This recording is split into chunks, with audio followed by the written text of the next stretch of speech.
Assalamualaikum warahmatullahi wabarakatuh. Perkenalkan, nama saya Namira Rafa dengan NIM 2007439.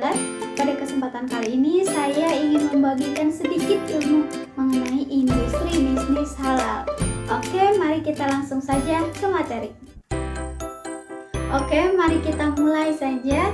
Yang pertama-tama dari definisi bisnis syariah dan industri halal.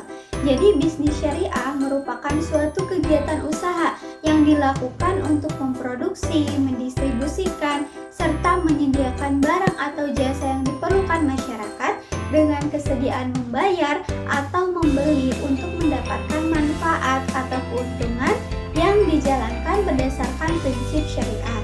Sedangkan industri halal merupakan suatu istilah yang digunakan untuk menggambarkan kegiatan industri yang dimulai dari perolehan bahan baku, pengolahan, hingga menghasilkan produk halal harus menggunakan sumber daya maupun cara yang diizinkan oleh syariat Islam.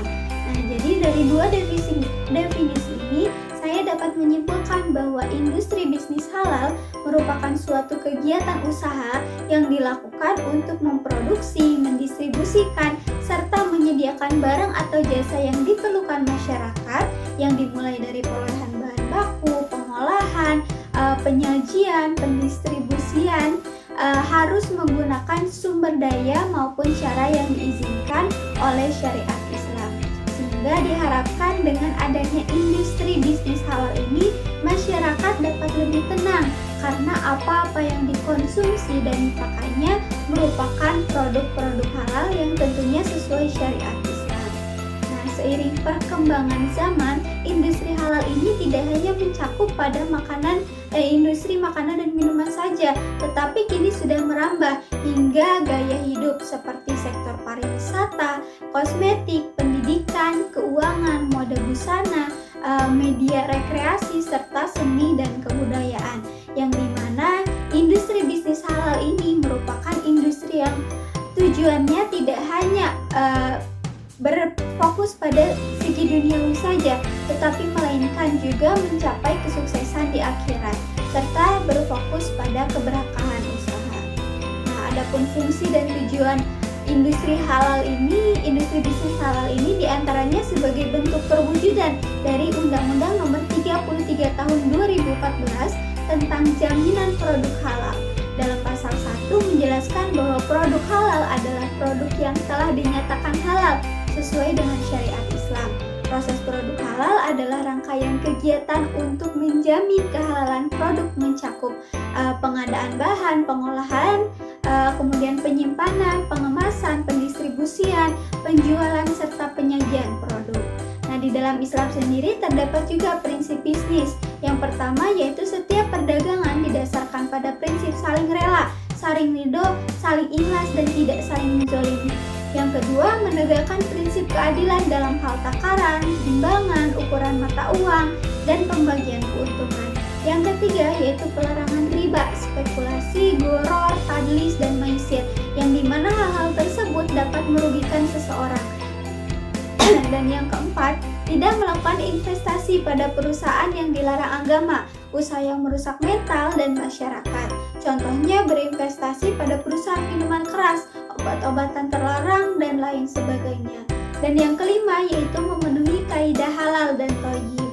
Nah, Indonesia sendiri ini memiliki potensi pasar yang sangat besar dalam mengembangkan industri bisnis halal, dikarenakan negara Indonesia merupakan negara dengan populasi penduduk mayoritas muslim terbesar di dunia.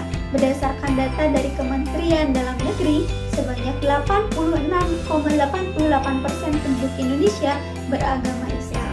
Selain itu, menurut Thomson Reuters dalam State of the Global Islamic Economy Report tahun 2019 sampai 2020 melaporkan bahwa peringkat Indonesia untuk ekonomi Islam secara global meningkat dari posisi 10 menjadi posisi 5, dan Indonesia berhasil masuk pada 3 indikator besar, yaitu fashion halal, pariwisata halal, dan keuangan Islam. Nah, semua potensi-potensi ini harus warga Indonesia manfaatkan dengan merealisasikan strategi-strategi pengembangan industri halal. Contohnya yaitu penguatan produk ekspor dan substitusi impor, pengembangan zona ekonomi khusus halal atau kawasan industri halal, inisiasi badan khusus pengembangan industri halal, serta penguatan rantai nilai halal. Nah, semua strategi-strategi tersebut dapat tercapai dengan sukses, dapat terlaksana dengan sukses apabila pilar-pilar dalam suatu negeri dapat saling berkontribusi, dapat saling bekerja sama. Adapun pilar-pilar tersebut yaitu diantaranya pemerintah, infrastruktur, dan sumber daya manusia.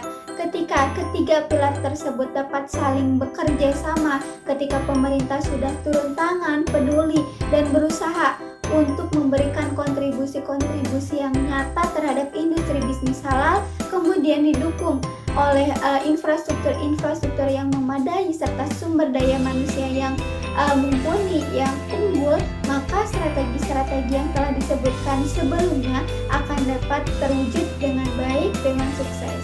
Mungkin sekian yang dapat saya sampaikan. Terima kasih atas perhatiannya. Mudah-mudahan ilmu yang saya sampaikan dapat bermanfaat. Mohon maaf apabila banyak kekurangan dan kesalahan. Assalamualaikum warahmatullahi wabarakatuh.